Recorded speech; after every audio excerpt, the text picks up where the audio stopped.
प्रियांशी। अहं राष्ट्रोत्थानविद्याकेन्द्रे पठामि। अहमद्य चत्वारः मूर्खपण्डिताः इति कथां वदामि। कस्मिंश्चित् ग्रामे चत्वारः स्नेहिताः आसन्। तेषु त्रयः शास्त्रेषु पारङ्गताः, परन्तु बुद्धिरहिताः। अपरः तु शास्त्रं किमपि न जानाति, परन्तु बुद्धिमान्।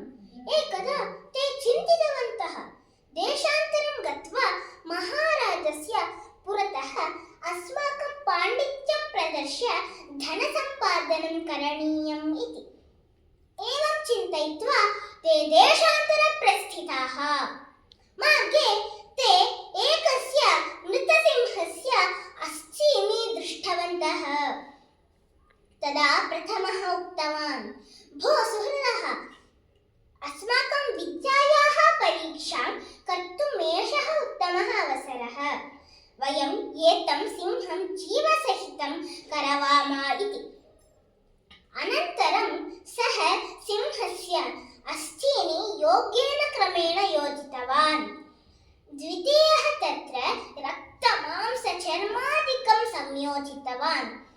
तृतीयः यदा तस्य जीवदानं कर्तुम् उद्युक्तः शास्त्रज्ञानरहितः चतुर्थः उक्तवान्, भोः, यदि एषः सिंहः जीवितः भवेत् तर्हि अस्मान् मारयेत्, अतः जीवदानं न करणीयम् इति।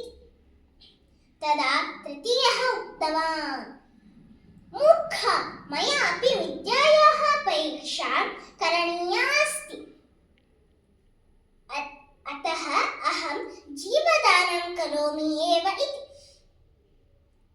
तदा चतुर्थः उक्तवान्, तर्हि भवान् एकं क्षणं तिष्ठतु, अहं वृक्षम् आरोहामि इति उक्त्वा एकं वृक्षम् आरूढवान्। तृतीयः सिंहस्य जीवदानं कृतवान्। तदा सजीवतां गतः सिंहः त्रीन् अपि पण्डितान् मारितवान्। तृप्त्या ततः निर्गतः च। अनन्तरं चतुर्थः वृक्षतः अवतीर्य ग्रामम् आगतवान्।